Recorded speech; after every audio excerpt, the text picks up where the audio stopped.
Muy bien, en esta ocasión vamos a hablar del diagnóstico de muerte encefálica. Mi nombre es Augusto Luisi y soy profesor titular de la Cátedra de Anatomía A de esta facultad. También participo como docente autorizado en la Cátedra de Neurología de la Facultad de Ciencias Médicas y soy profesor titular de Neuroanatomía y Neurofisiología en la Facultad de Psicología de nuestra universidad. Eh, Agradezco la invitación que año a año me hace el profesor Clemente Raimondi, eh, cuya generosidad me permite a mí participar y compartir con ustedes esta clase en la cual me he desempeñado durante muchos años trabajando, realizando precisamente el diagnóstico de muerte encefálica. Esta frase, como dice en la imagen que ustedes ven, nos hace referencia a lo siguiente. El diagnóstico de la muerte nos muestra una paradoja, sobre todo cuando decimos que diagnosticar la muerte es vital. ¿Qué estamos diciendo? Que en tal sentido, esa afirmación nos basamos por el pleno conocimiento que estamos frente a la posibilidad de permitir continuar la asistencia de pacientes que, sin el oportuno diagnóstico de muerte en los casos que sí lo ameritan, se convertirían en nuevos óbitos. Es necesario hacer un diagnóstico oportuno para poder continuar con el ciclo de vida. Eso es lo importante y lo trascendente en esta primera frase que creemos fundamental. Vemos ahora una serie de ítems con diferentes denominaciones. Eso puede generar confusión porque la denominación de muerte bajo criterios neurológicos, como vemos en tercer lugar, haría suponer que se trata de un tipo de muerte cuando en realidad la muerte es una sola, siendo diferentes los momentos en que pueden ser determinadas. Pero es importante que nosotros como estudiantes sepamos saber cuándo, dónde se inicia ese proceso biológico y la respuesta es una sola, es en el encéfalo. Sin embargo, es habitual escuchar decir, hay dos tipos de muerte, la muerte cardiorrespiratoria, la muerte del encéfalo. ¿Cuál es el tipo de muerte? Y vamos a ver y explicar, mejor dicho, que esa doble inexactitud que encierra esa afirmación. ¿Por qué? Porque muerte hay una sola. Expliquemos entonces. En primer lugar, no existen varias muertes. El ser humano cuando muere lo hace por única vez. Pero es importante remarcar que lo hace atravesando un proceso irreversible, biológico y asincrónico. Y el punto de partida no es otro que el mismo encéfalo. Su destrucción tiene dos mecanismos básicos. Uno por acción directa. Por ejemplo, puede ser un traumatismo encefalocraniano, accidentes cerebrovasculares, donde son los más frecuentes esos que acabo de mencionar, y el encéfalo deja de funcionar y lo hace en forma irreversible. Y ahí comienza un proceso que en sus etapas iniciales no impide que varias vísceras sigan funcionando con ayuda tecnológica. Es el caso del corazón, con un soporte farmacológico, el caso de los pulmones, con asistencia respiratoria mecánica, todo en un contexto de un sistema de guardia, de atención en una unidad de terapia intensiva, por ejemplo, durante un breve periodo de tiempo, ya que no es posible suplantar a la función coordinadora e integradora del encéfalo. Se hace de manera artificial y por poco tiempo. Ese es un mecanismo directo. Hay un mecanismo indirecto, que puede ser el paro cardíaco, la parada cardíaca, con la detección del corazón, y eso a su vez provoca la falta de flujo sanguíneo en los demás tejidos, y precisamente ese hipoflujo en el encéfalo determina su muerte. Eso por un lado. Vamos por el otro lado. En segundo lugar, la muerte, como se ha expresado, es única, ya lo dijimos, y debe ser definida como muerte encefálica y no cerebral, puesto que el encéfalo, en su totalidad, es quien determina la coordinación e integración de la vida humana, permitiéndole a una persona interactuar con el medio que lo rodea. Recordemos que anatómicamente el encéfalo se halla compuesto del cerebro y del tronco cerebral, y en conjunto forman el encéfalo. Y precisamente para diagnosticar la muerte necesitamos demostrar la destrucción de todo el encéfalo, ya que en él asienta dicha capacidad llamada conciencia. Bien, entonces ahí estamos nosotros observando, estamos viendo cómo hay diferentes formas o diferentes denominaciones que en realidad todas pueden encerrar una confusión. Por eso a nosotros nos gusta siempre hablar de muerte, de la muerte y más precisamente de la muerte encefálica. Vamos a pasar a otra imagen en la cual podemos ya comenzar a hacer una definición, porque antes de diagnosticar a la muerte hay que definirla. Y para ello, en una primera aproximación decimos que la muerte es una desintegración, es decir, una transformación de todo un ser biológico en diferentes partes. Y lo que hace es romper la morfofuncionalidad, la anatomía y la fisiología que lo identifica. Esa desintegración requiere una evolución en diferentes fases sucesivas, que ocurren en distintos tiempos, yendo siempre en un mismo sentido y que involucra a todo el cuerpo. Se trata entonces de un proceso biológico asincrónico irreversible que lleva a la destrucción del ser vivo.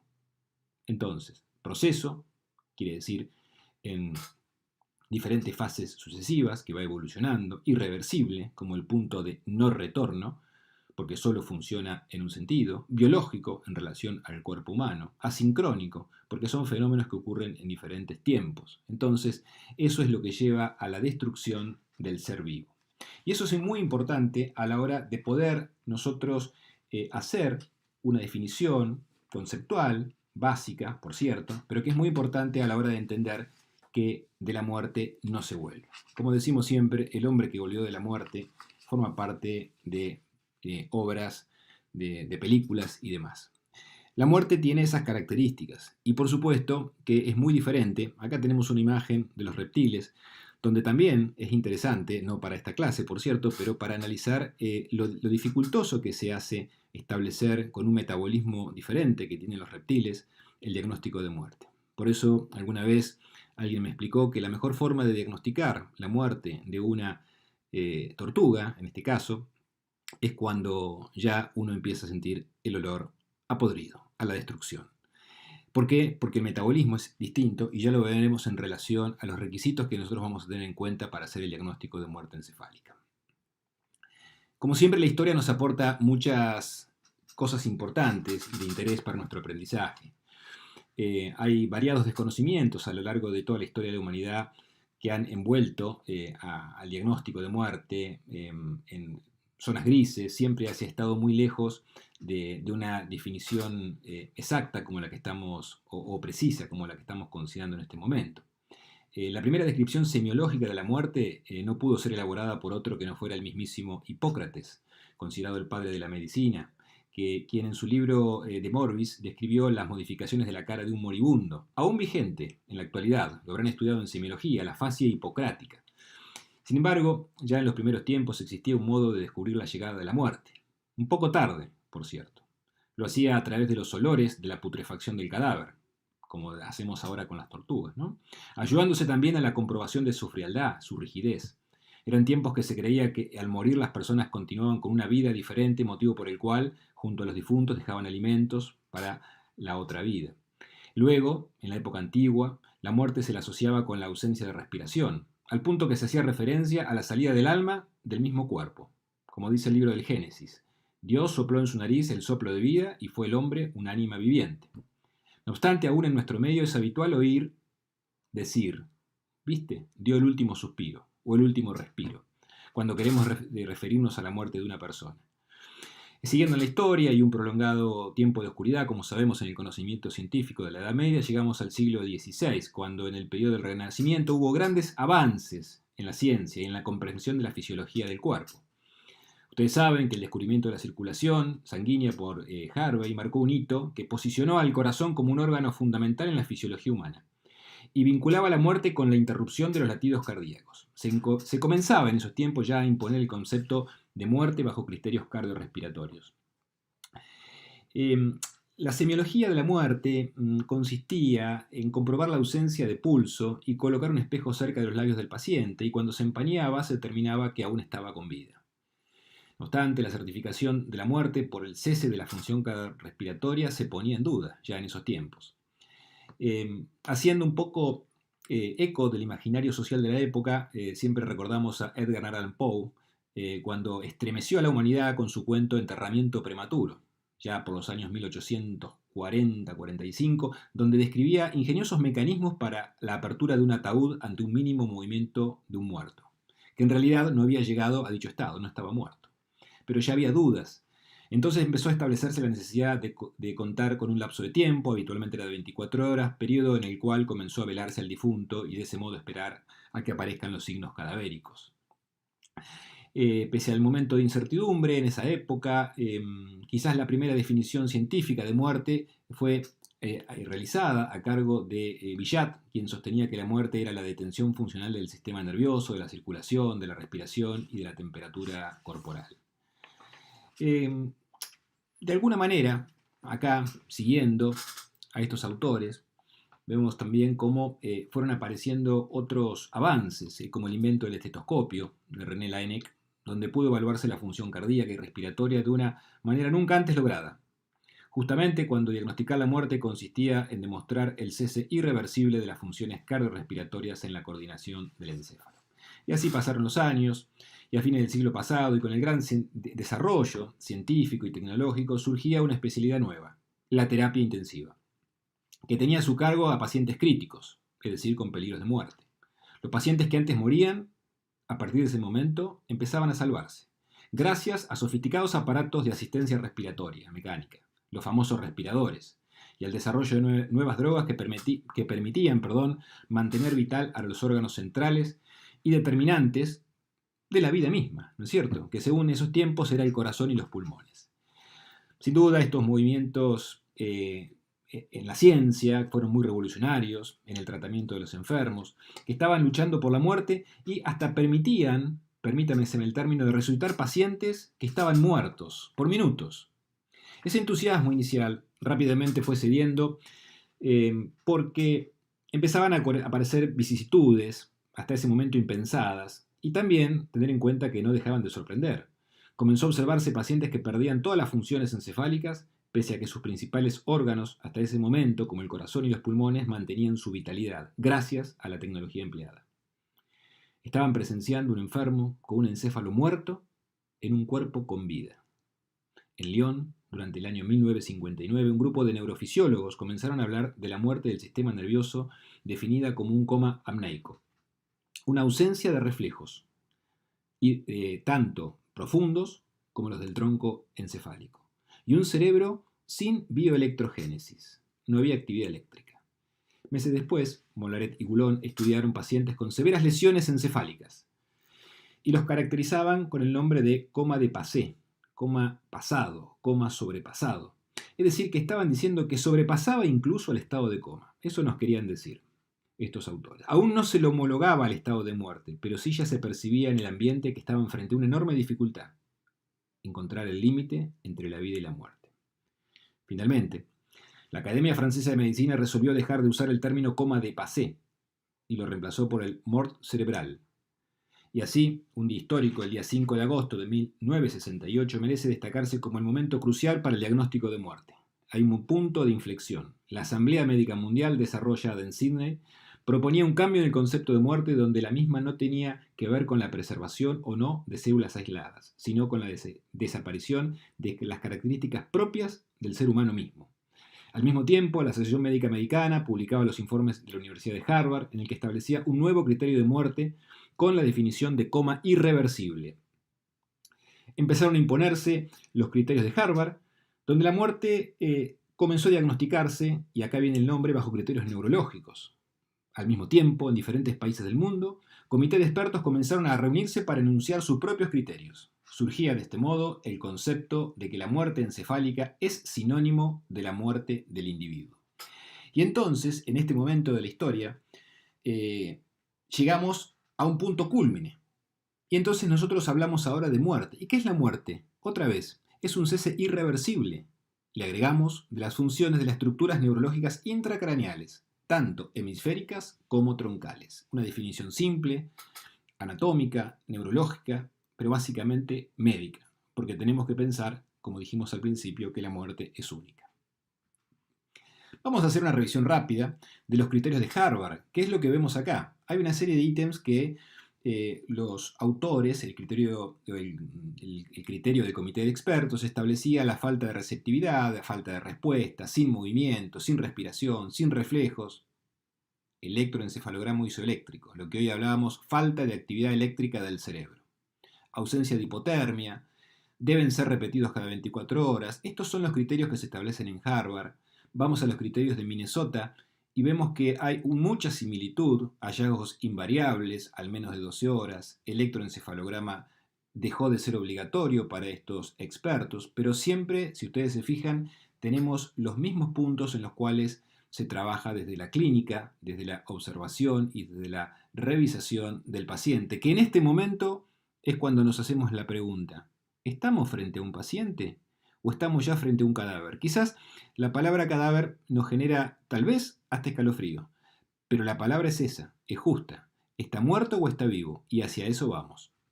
Los criterios británicos no se apartan mucho de lo anterior, fíjense que los podemos comparar y siguen siendo igual, como dijimos recién en la historia del diagnóstico de muerte, empezaban a aparecer los comités de expertos en diferentes lugares. Nosotros en la República Argentina tenemos una ley que es la 24193, ya hace mucho tiempo, fueron surgiendo modificaciones, solamente ponemos esta como para ver cómo comienza la historia con su artículo 23 y acá aparecen los criterios que nos establecen nuestra columna vertebral del estudio de la muerte encefálica, podríamos decirle. A, la ausencia irreversible de respuesta cerebral, con pérdida absoluta de la conciencia. B, ausencia de respiración espontánea. C, ausencia de reflejos cefálicos y constatación de pupilas fijas no reactivas. D, inactividad encefálica por medios técnicos o instrumentales que sea corroborada. Ahí empezamos a ver cómo formamos nuestro criterio a través de expertos de nuestro país y que todos los criterios tienen los similares puntos a revisar. Bien, llegamos a este punto donde tenemos que empezar a actuar, tenemos que imaginarnos trabajando en una unidad de terapia intensiva, para el médico de reciente formación en una guardia de una emergencia. Cada uno en su lugar siempre va a encontrarse frente a este caso. Por eso debemos nosotros como estudiantes tener en claro y saber hacer un diagnóstico de muerte. Esto es algo que lo tenemos incluso como responsabilidad. ¿Qué es lo que sucede cuando estamos frente a un paciente que, como vieron los franceses, está en coma, pero ese coma irreversible es un coma sobrepasado? Entonces, ¿es un caso de muerte encefálica o es un caso de coma profundo?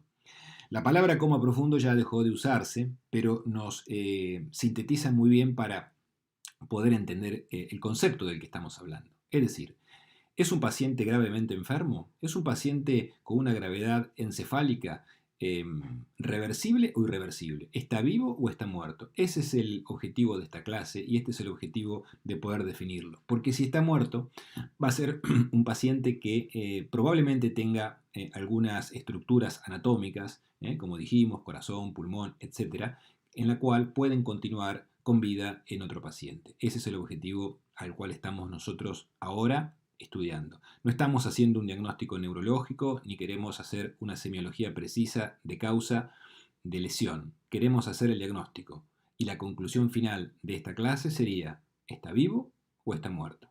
Tan sencillo, pero tan complejo como eso. Entonces, para eso tenemos dos herramientas. La que dice el diagnóstico clínico, que es la que tenemos nosotros con nuestro conocimiento y que todos vamos a saber hacer muy bien, y el instrumental que queda en manos del especialista. Vamos al diagnóstico clínico. Para hacer un diagnóstico clínico nosotros tenemos que tener algunos elementos básicos.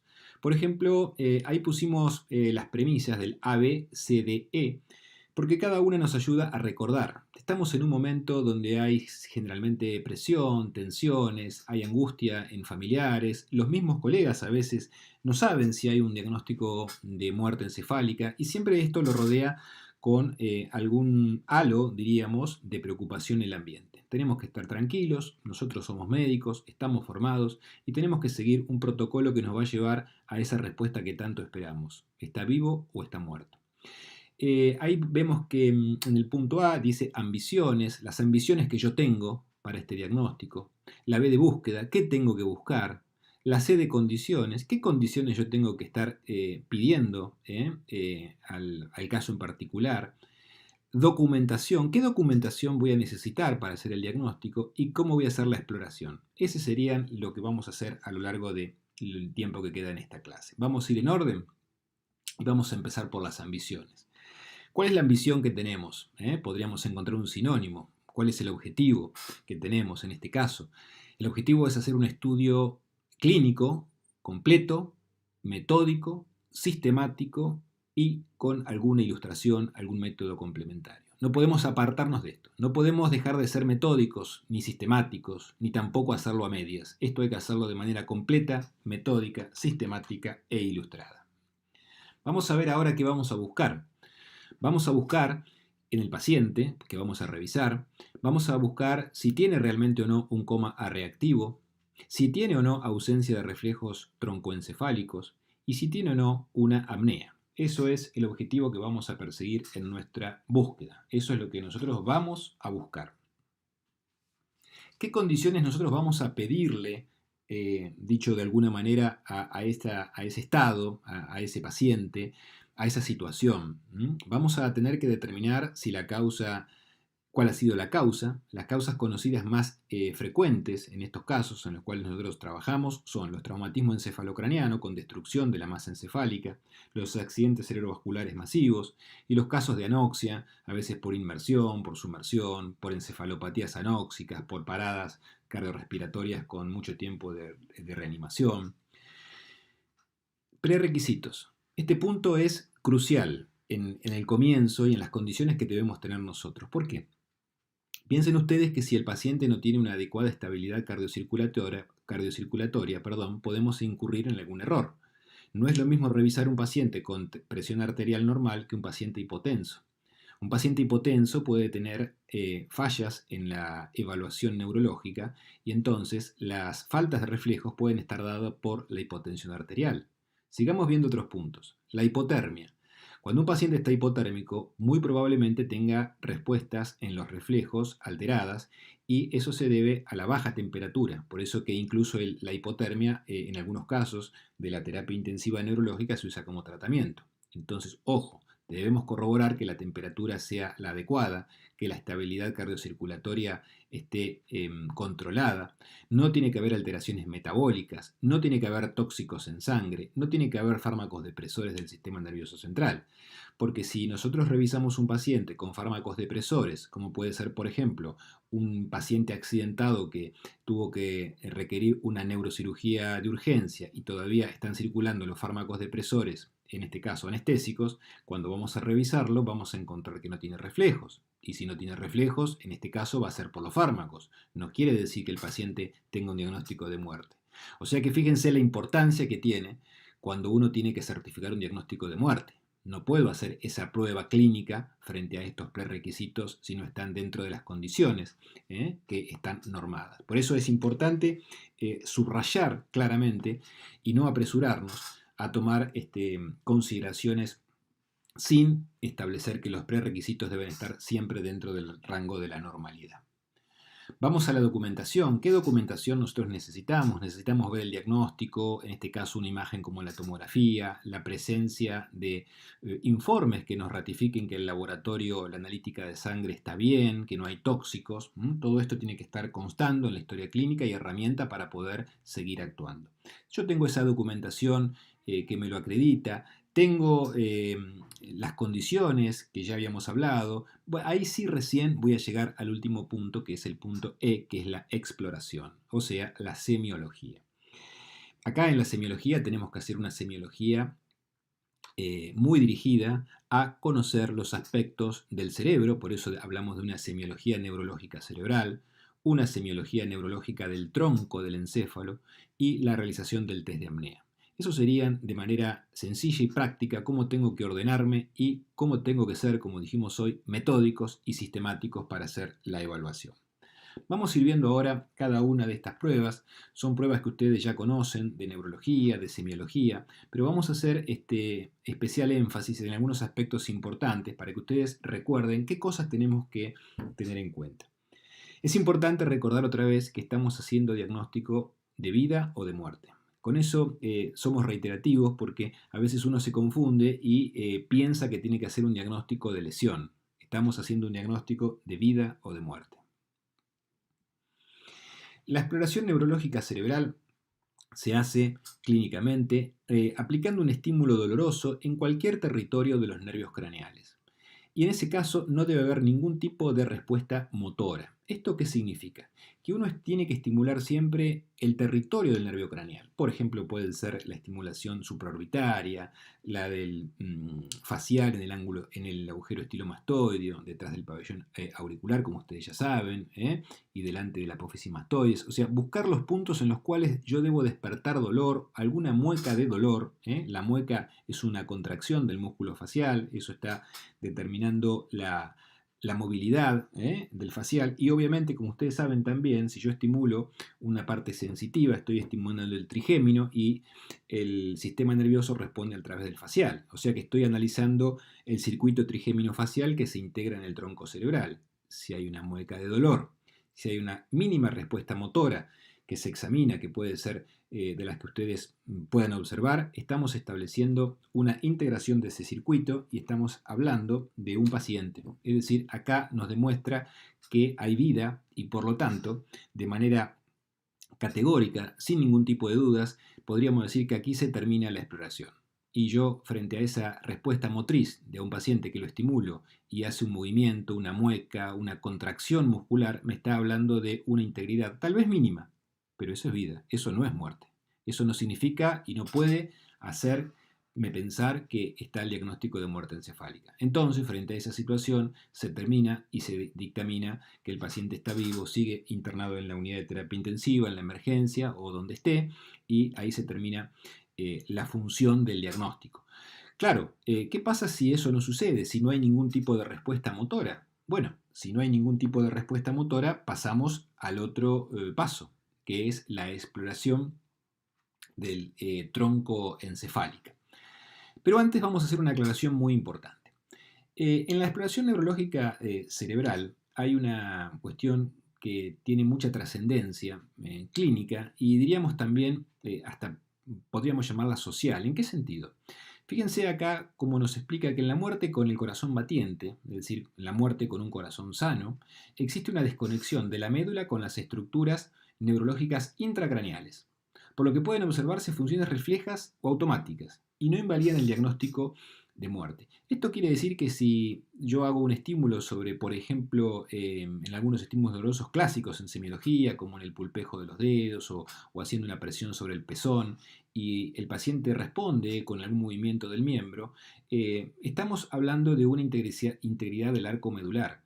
Y la médula no es un patrimonio de las estructuras intracraneales que las necesitamos nosotros como diagnóstico para demostrar la muerte. Entonces, por eso es que un movimiento, muchas veces reflejo o automático, no va a invalidar el diagnóstico de muerte encefálica. Pero entonces, ¿qué significa? ¿Que el muerto se mueve? Claro, puede ser posible.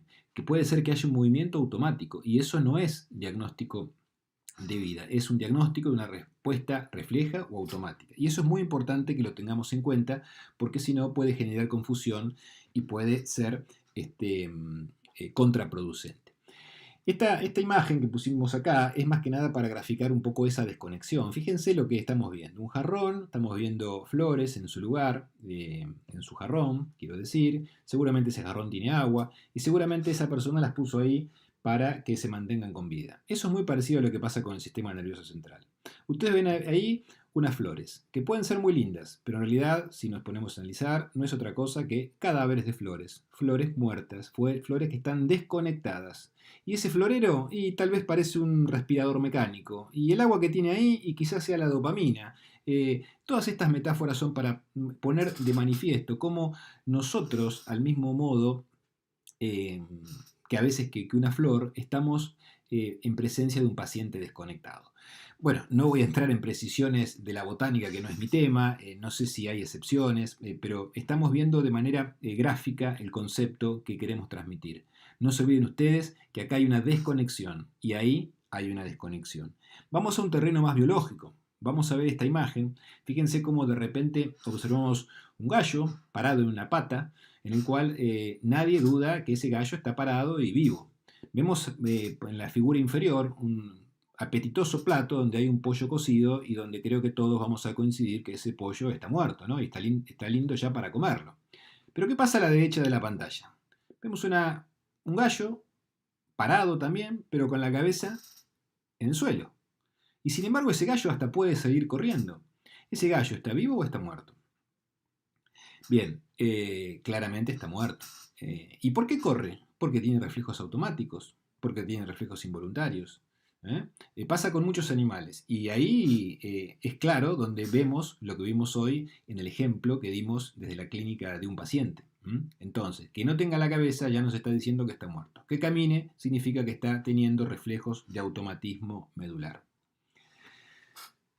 Bueno, hicimos un primer paso y nuestro paciente vamos a suponer, hipotético, que no ha tenido respuesta, por lo tanto, seguimos trabajando. Vamos a hacer la evaluación neurológica troncoencefálica. Aquí vamos a repasar el tronco cerebral, donde hay 3 componentes: el mesencéfalo, la protuberancia o puente y el bulbo raquídeo. En cada uno de ellos vamos a encontrar la integración de un reflejo. Eso seguramente ustedes lo recuerdan de semiología o lo repasan, porque el reflejo fotomotor que está ubicado primero porque es el más alto, es el que está en el mesencéfalo, su integración, y el tusígeno es el que está más bajo, en el bulbo raquídeo. Y el óculo cefalógiro tiene gran componente en la protuberancia. Entonces, ¿qué ocurre? Fíjense cómo ese orden también es metódico, es sistemático y nos permite tener una correlación anatómica con el nivel correspondiente al tronco encefálico. Y eso es importante realizarlo en ese mismo sentido y en ese mismo orden. Por lo tanto, hay que comenzar por el reflejo fotomotor. Vamos ahora a hacer una rápida y sencilla revisión de estos reflejos en estos casos particulares. Recuerden ustedes que estamos frente a un paciente y vuelvo a la repetición para que nos hagamos una idea de dónde estamos, en un paciente en una guardia, en un servicio de emergencia, que tiene un respirador conectado con un tubo orotraqueal o una traqueotomía, que tiene múltiples vías, que tiene una asistencia con drogas vasoactivas. Entonces, en ese caso estamos hablando, en un paciente gravemente enfermo en ese contexto. Entonces, vamos a hacer reflejo fotomotor. ¿Qué hacemos? Acercamos una linterna, una fuente de luz, descartamos que no tenga ningún colirio colocado, porque eso a veces puede provocar alguna distorsión en la recepción de la respuesta, y lo normal es que veamos una contracción de la pupila. ¿Qué es lo que vamos a encontrar? Podemos encontrar muchas cosas, pero lo que tenemos que ir a buscar en nuestro diagnóstico es ver si esa pupila responde. Si hay un pequeño movimiento llamado hipus pupilar, si hay un movimiento muy tenue, nos está demostrando que hay una integración del reflejo fotomotor. Entonces, estamos frente a un paciente, otra vez. La única forma de poder aseverar que debemos continuar el estudio, que debemos seguir con el reflejo siguiente, es si ese reflejo nos da una respuesta que se da en la muerte encefálica. ¿Y cuál es? La presencia de pupilas arreactivas más allá de la forma y el tamaño. Entonces, ¿qué ocurre? Cualquier respuesta, por mínima que sea, me está indicando integración del reflejo, por lo tanto, me establece que ese es un paciente con vida. Si no hay respuesta pupilar, luego de acercar la luz, estamos sí en presencia de un signo que nos autoriza a continuar con el diagnóstico clínico. Por eso es que vamos siendo muy sistemáticos y muy metódicos a la hora de hacer el examen.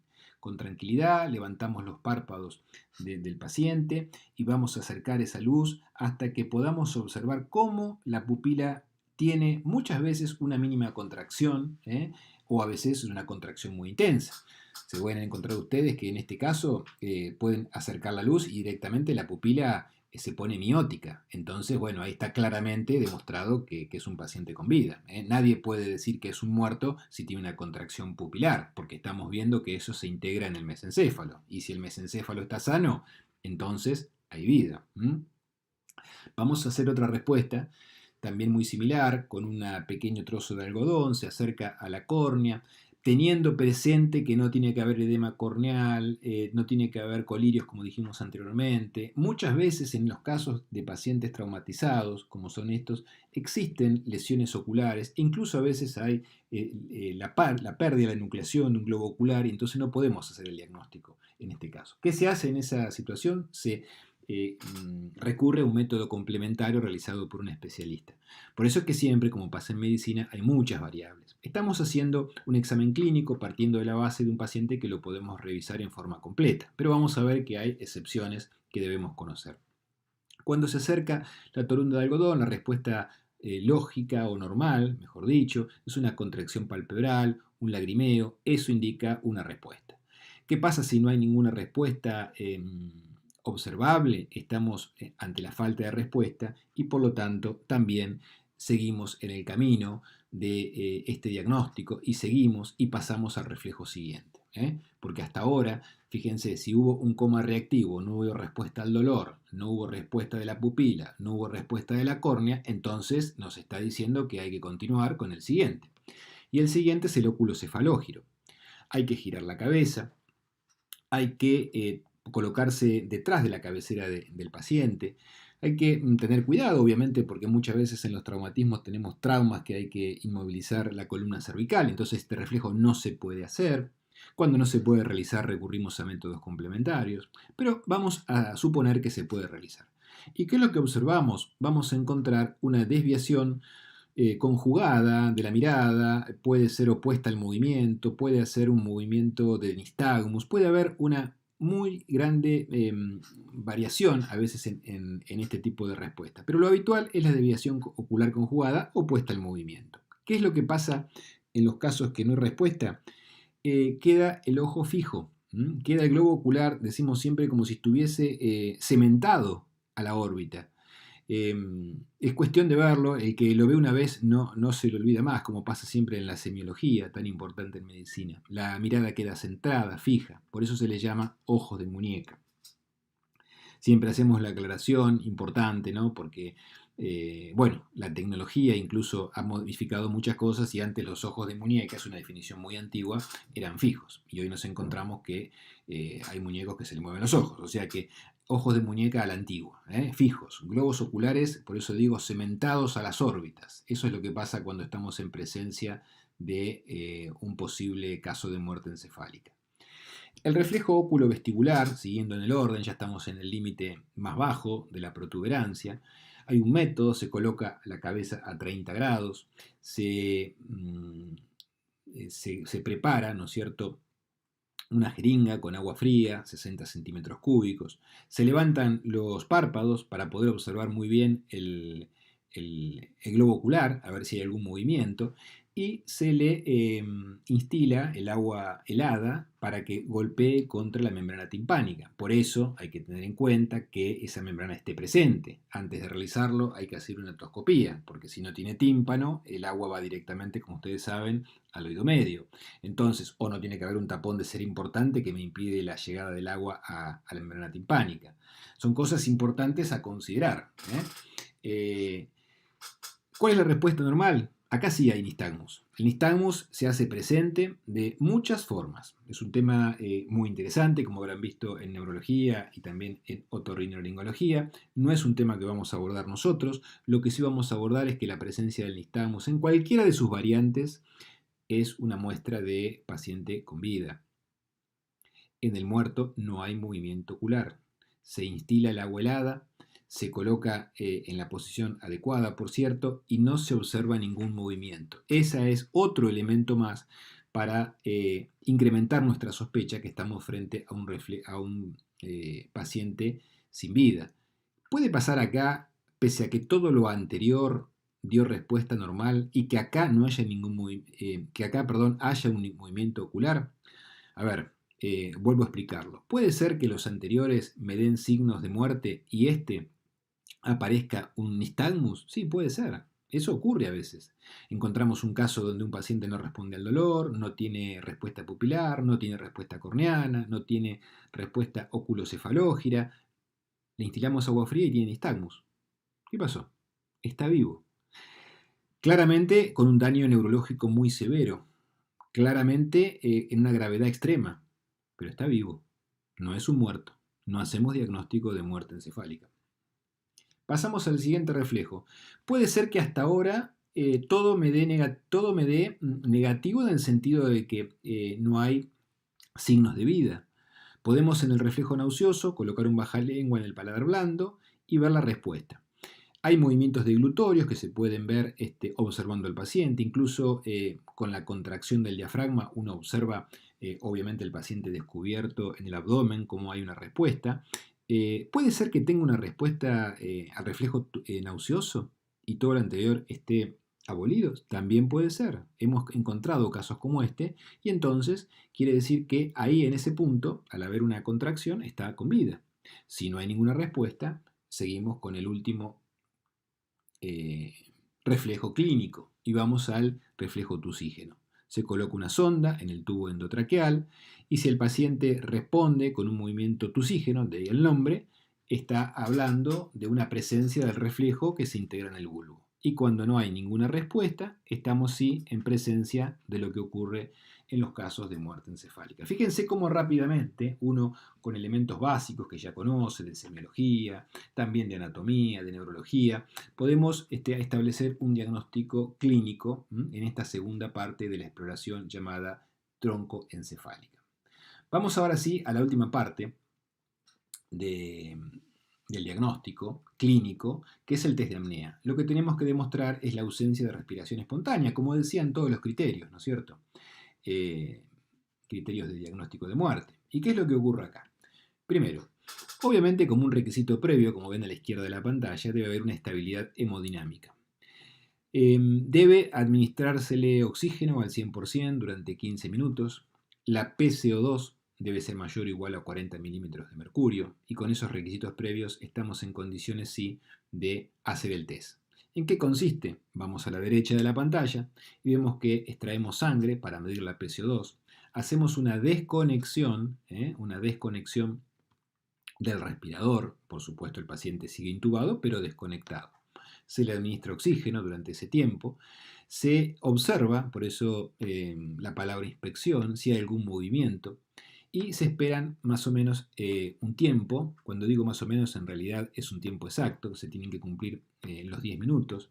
Son 2 milímetros de mercurio, van pasando por cada minuto, entonces a los 10 minutos llegamos a los 20 y por lo tanto se vuelve a sacar sangre y ya habremos llegado a los 60 milímetros de mercurio. A los 60 milímetros de mercurio es el valor por el cual se estimula el centro vulvar de la respiración y el paciente debería realizar algún movimiento respiratorio. Por eso la inspección. Si hay un movimiento respiratorio, quiere decir que el test de apnea nos demuestra que hay actividad vulvar respiratoria. Ahora, si no hay ninguna respuesta, quiere decir que claramente tampoco funciona el bulbo en su centro respiratorio. Se vuelve a reconectar y se mide el horario. Con esto, con el test de apnea, podemos encontrarnos varias cosas. Que puede ser positivo, negativo o indeterminado. ¿Qué es indeterminado? Cuando no se puede determinar, cuando no tengo estabilidad hemodinámica, cuando no logro una PCO2 adecuada para poder comenzar a trabajar, como puede pasar a veces en casos de enfermos con EPOC. La estabilidad hemodinámica no es la adecuada para someter o para hacer esta prueba, porque partamos de la base que estamos todavía frente a un paciente y no podemos infringirle daño. Es un principio hipocrático, primum non nocere, ¿no? Primero no hacer daño y después ver si podemos hacer algo. Entonces, con todo el respeto que merece el paciente, no podemos estar averiguando un diagnóstico si podemos causarle un daño. No se hace, es indeterminado. Hay métodos alternativos claramente para poder actuar, pero no este. Ahora, si hay estabilidad hemodinámica, si podemos hacerlo, se hace, porque eso no genera ningún problema. Cuando es positivo, quiere decir que significa que el centro neumotáxico no respondió. Cuando es negativo, quiere decir que funcionó y por lo tanto eso indica que hay actividad del encéfalo. Entonces, ahora sí, llegamos a la conclusión. En el hipotético caso que este test se pudo hacer, en el caso de que todos los reflejos se pudieron realizar, porque no hubo ninguna pérdida ocular, no hubo tapón de cera importante, no faltó el tímpano, todo se pudo realizar y todo nos condujo al significado sin respuesta, ahí llegamos al diagnóstico clínico de muerte encefálica. Y ahí ya no tenemos duda de esa parte del diagnóstico.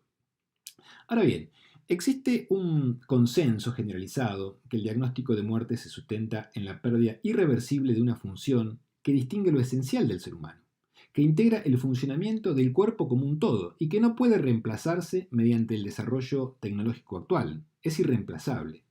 Esa función asienta entonces en el sistema nervioso, más precisamente en el encéfalo. Por ello, se impuso el concepto de muerte bajo criterios neurológicos.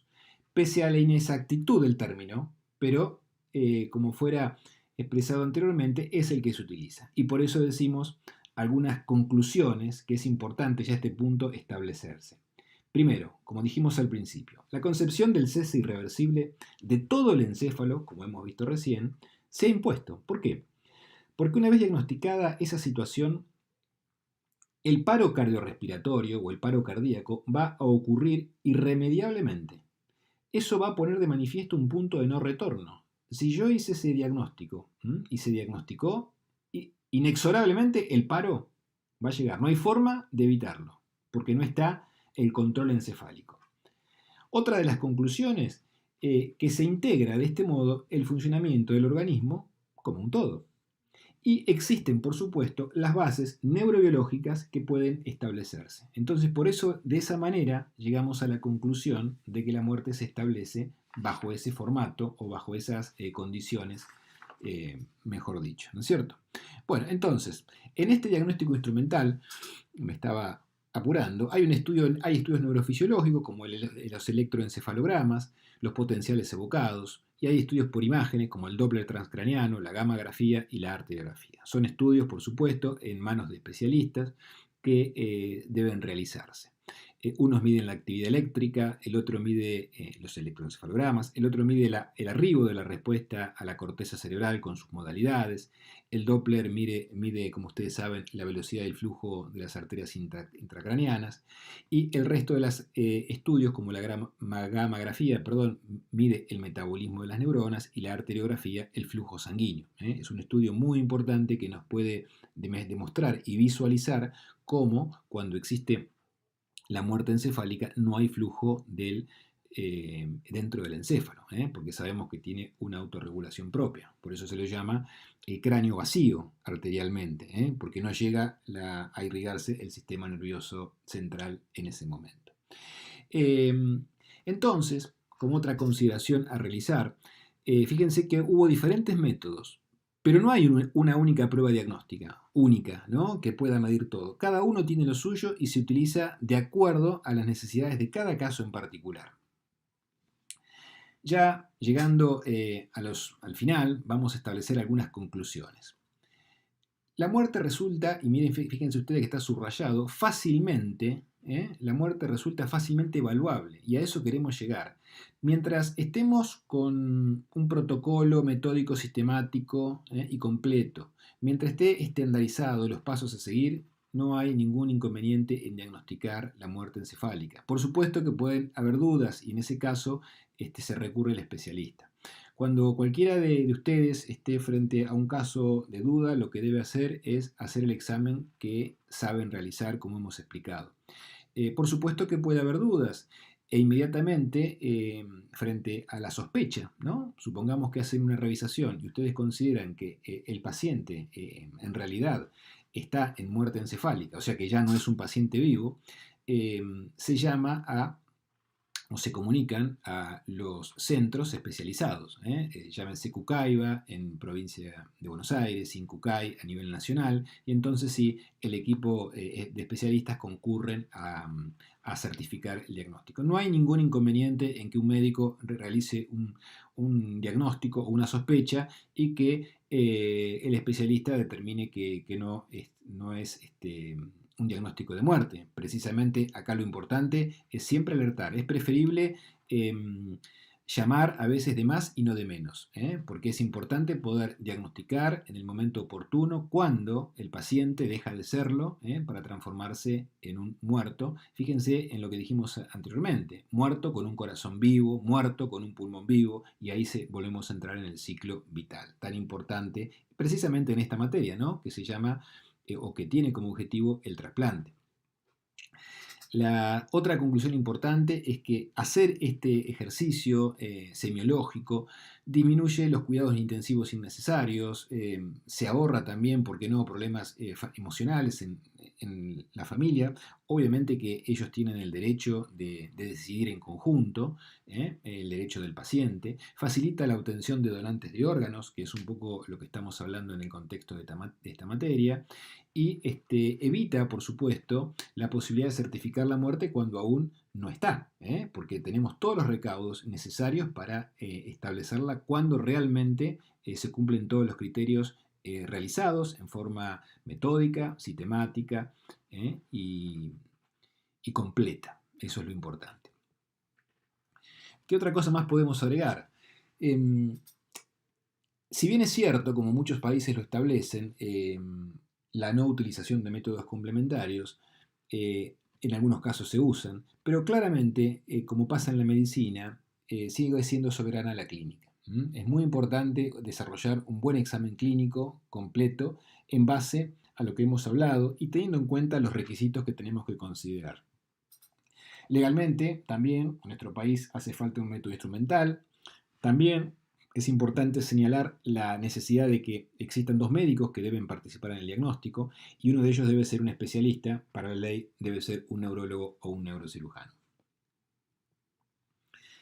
Controversias. Siempre llegado a este punto aparecen controversias. ¿Cuándo nos morimos?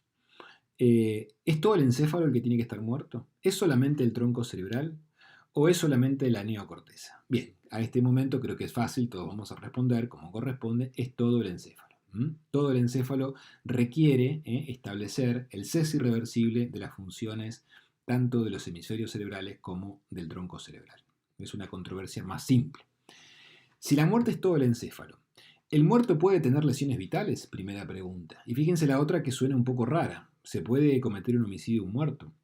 Es una pregunta que encierra confusión. ¿Por qué decimos esto? Porque el avance del desarrollo tecnológico nos permite demostrar que el muerto ya diagnosticado, en el cual el diagnóstico es indubitable, puede tener lo que se llama en patología o en la medicina forense las lesiones vitales, es decir, lesiones que tienen todavía circulación sanguínea. Y eso claro que es cierto, el muerto tiene lesiones vitales, porque cuando se extraen precisamente las estructuras vitales, valga la redundancia del nombre, podemos nosotros demostrar que hay circulación en las vísceras, pero eso no invalida el diagnóstico como acabamos de mencionar.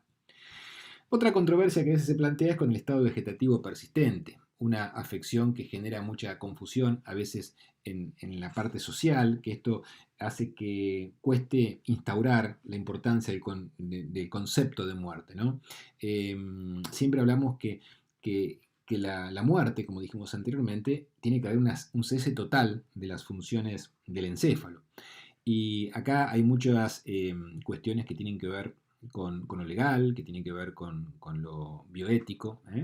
Muchas veces, como ustedes van a tratar, el tema de dejar morir o matar, el tema de la eutanasia, que no podemos ahora por cuestión de tiempo profundizar, que es un tema muy interesante, pero desde el cese de la administración del sostén, en casos que está permitida la eutanasia, y esto lo digo como ejemplo para que podamos razonar el concepto, a la parada cardiorrespiratoria hay un tiempo.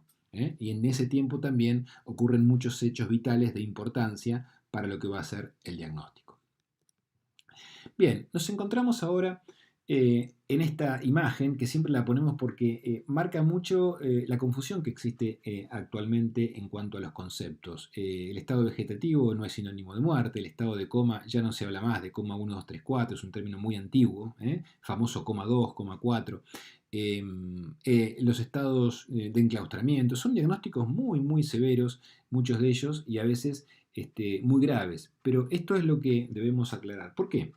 Porque en un sentido neurobiológico, debajo está subyacente el concepto de conciencia. Ustedes saben que la conciencia tiene una reactividad, que significa el despertar, y que se haya controlada fisiológicamente por estructuras del tronco cerebral que se proyectan a la corteza, se acordarán de la formación reticular, y la otra parte es el contenido, es el conocimiento que tenemos de nosotros mismos y del medio que nos rodea.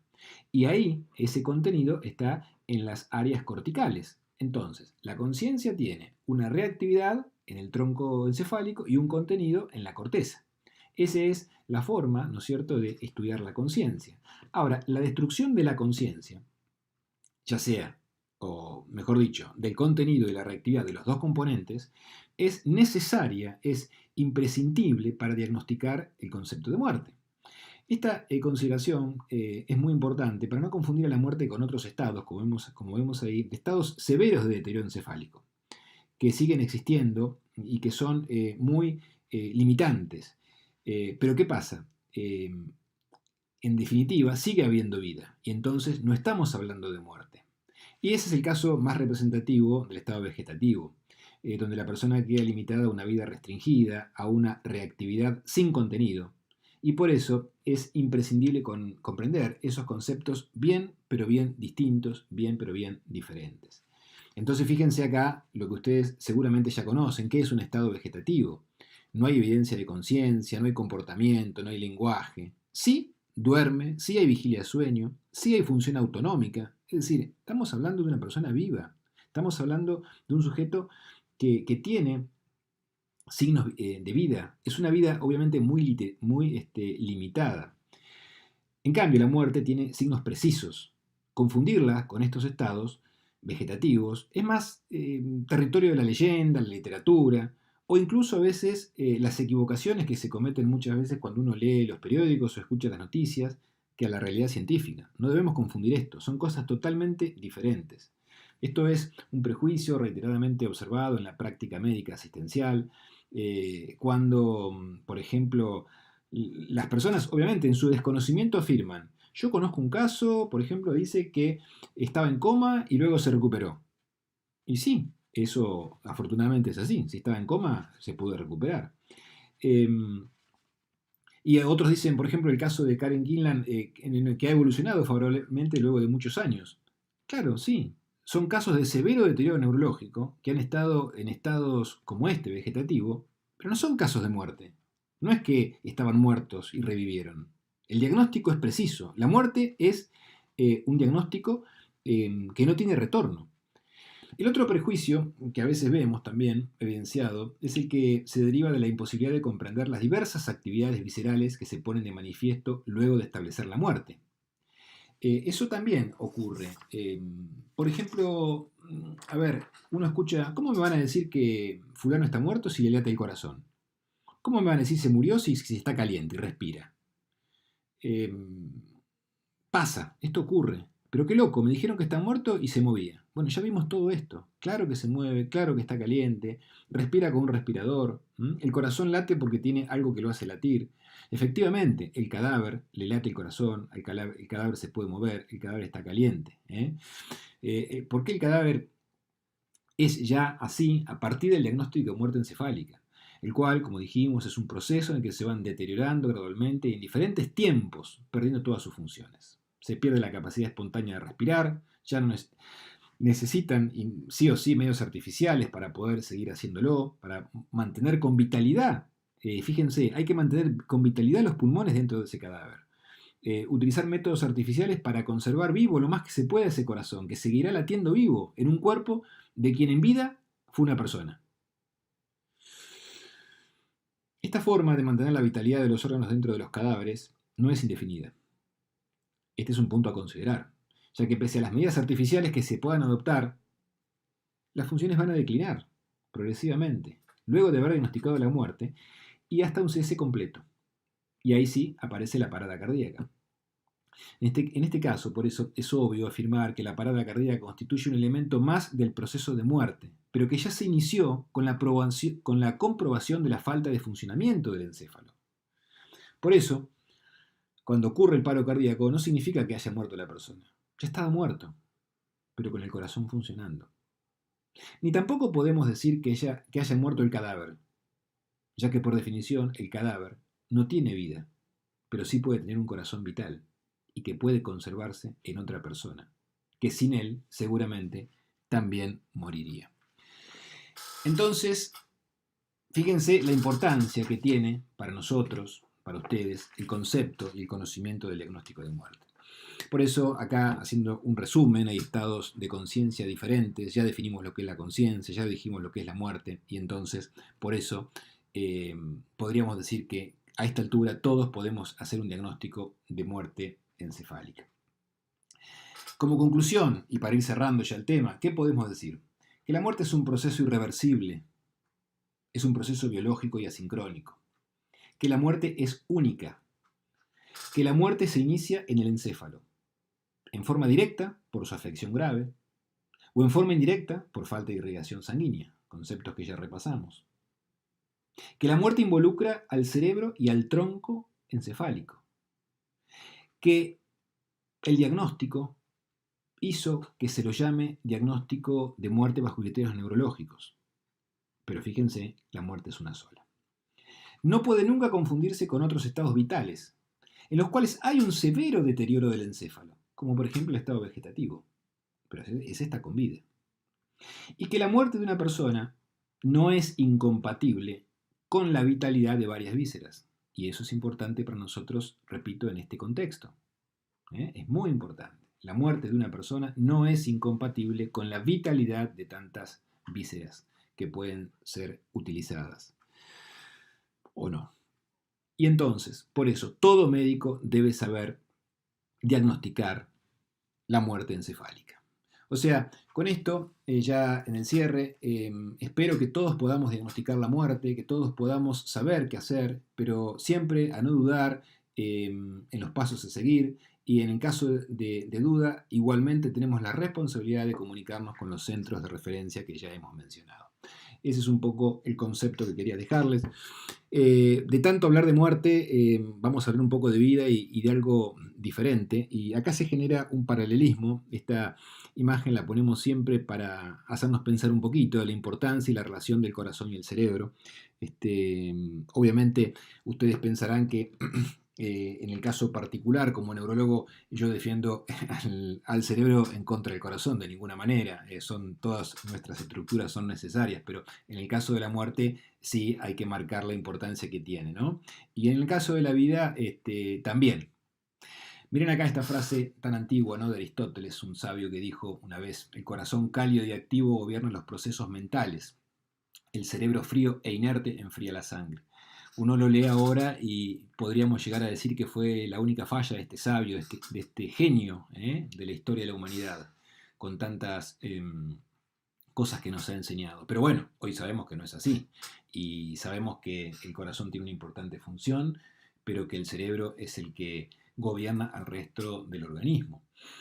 Más acá en el tiempo, vamos a ver en los 1600, otra frase que a veces todavía sigue vigente: el corazón tiene razones que la razón no entiende. Fíjense qué frase particular.